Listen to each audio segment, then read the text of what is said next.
This is PPD, the Philippine Podcast Directory, the one-stop list of podcasters in the Philippines. The PPD has brought a lot of podcasters and podcast titles together in one place. Our goals include bringing startup podcasts to a wider audience, forming a community of podcasters to raise the standards of Pinoy podcasting, and giving listeners a one-stop hub where they can find titles they might be interested in. The PPD also has its own podcast, The PPD Show, highlighting specific podcasters and podcasts in each episode to give listeners a glimpse of the people behind the mic. The PPD Show is on Spotify, Apple Podcasts, Anchor, and wherever you listen to podcasts. The Philippine Podcast Directory can be found on Facebook and Instagram. If you have a podcast and would like to be included in the list, please send us a message and we would love to add you to our list and welcome you to our community. This episode is sponsored by Podmetrics. Podmetrics is a platform we use to get all of the data we need for our shows, from who listens to us to where they are. If you want to start using Podmetrics, visit podmetrics.co and use the code DMTGShowPod. Again, that's podmetrics.co and use the code DMTGShowPod.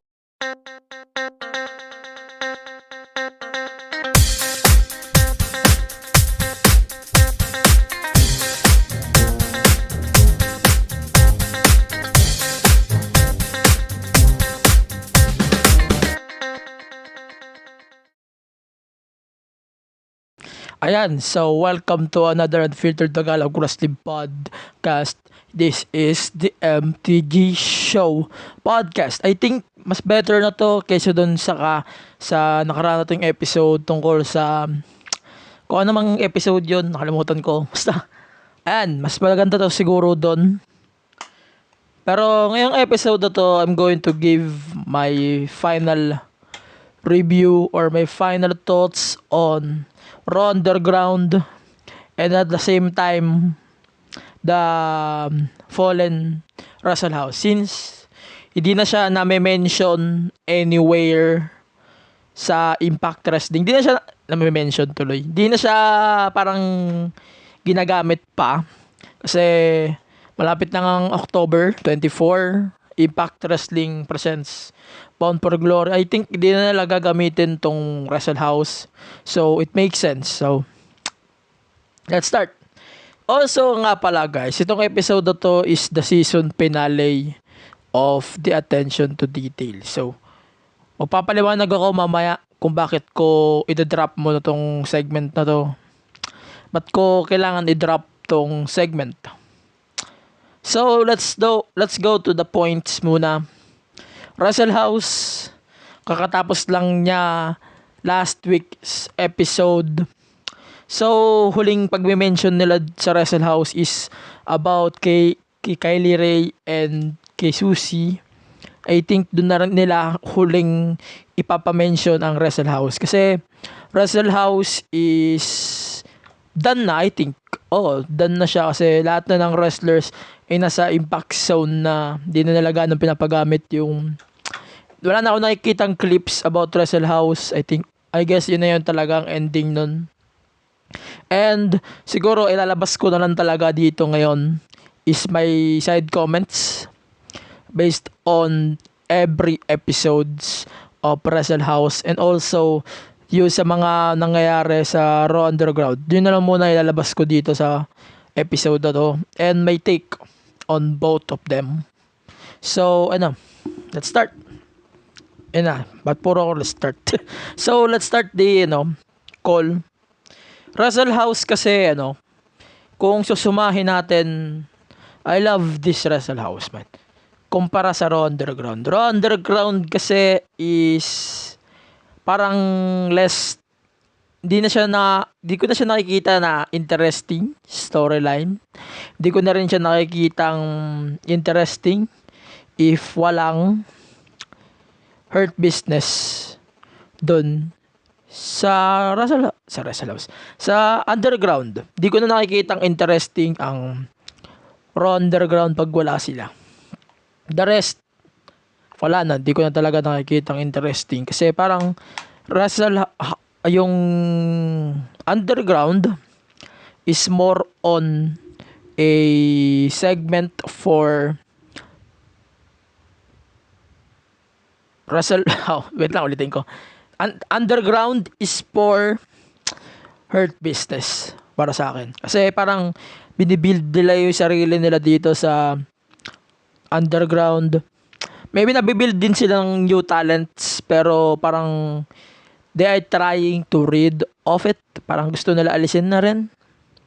Pero sana kung i-improve pa talaga tong underground to, sana yung matches nila kasing hahaba din noong yung mga pinapakita nilang matches dito sa Raw Underground. Sana kasing haba ng mga nakikita nating matches doon sa 2 hours bago tong Raw Underground. O sabihin natin side segment lang tong Raw Underground, pero parang show na rin to eh. Hindi kompleto yung Raw lately pagka walang Raw Underground. And so far, nagaganda naman ako sa Raw Underground. But the problem here in Raw Underground is parang hindi na siya nagiging relevant eh. Hindi na siya nagiging relevant para sa akin. Unlike Wrestle House, na Wrestle House kasi is parang reality shit. Ito hindi. Kasi Wrestle House is more on appropriated stuff. Parang nakikita ko kasi sa Wrestle House, yung dapat nakikita natin or dapat yun na dadalaman natin sa mga reality shows. And I love it. Gusto ko yung pagiging goofy nitong show. Pero Raw Underground, in other hand, parang gusto ko na rin siya mawala. That's my take. Hindi ito biased review. Hindi ko siya ginawang biased review. Hindi siya bias para sa akin. Kasi ba't ko iba-bias kung opinion ko naman, di ba? So, Raw Underground is more on a parang sa totoo lang talaga nawawalan talaga relevant sa akin ito.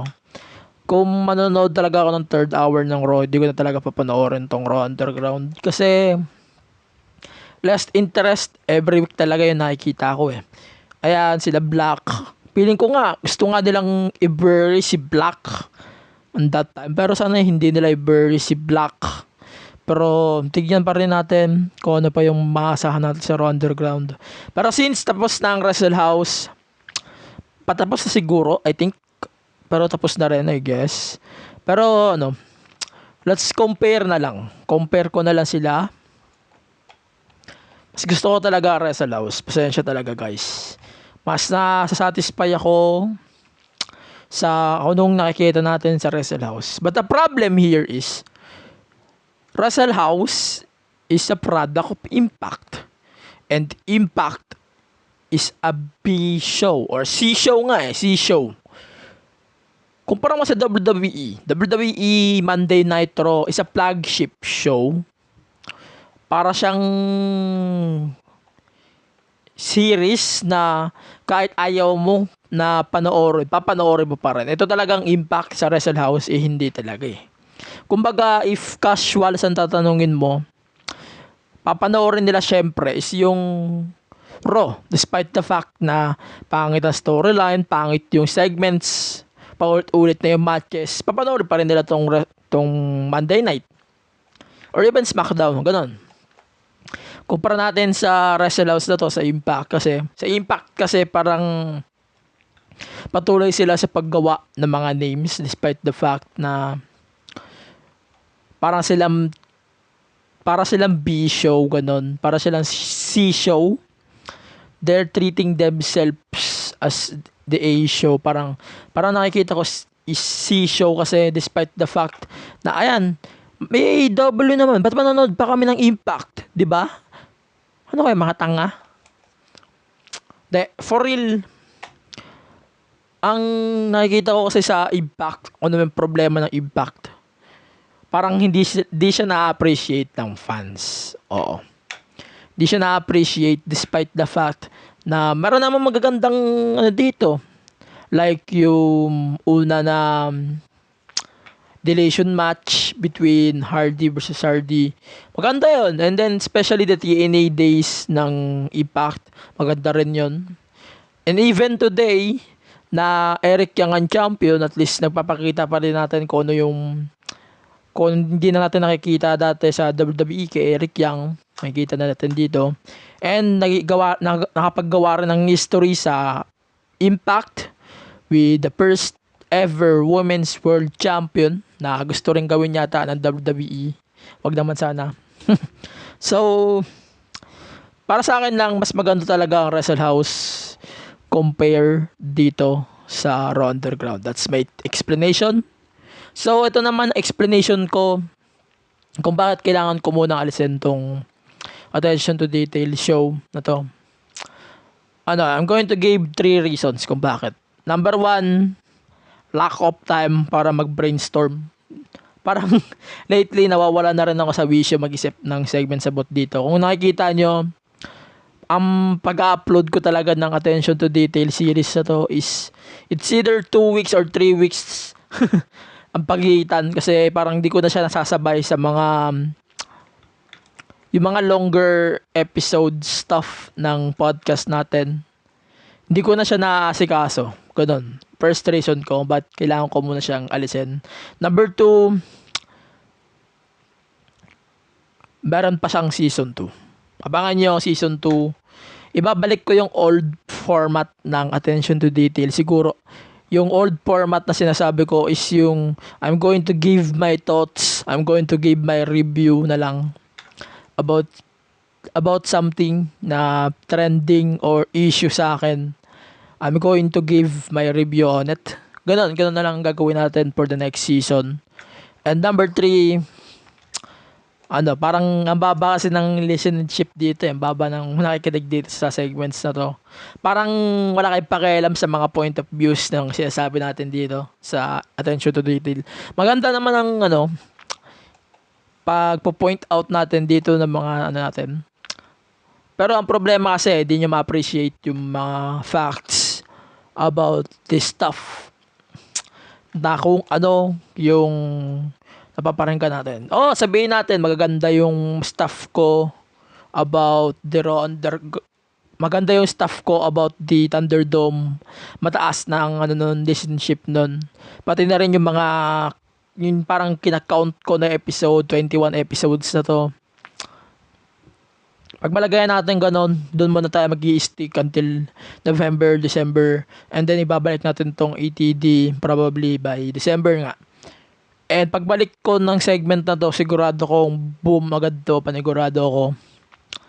And sure ko magiging babalik yung parang pagka-interesting yung segment na to. So, yun na lang munang take ko.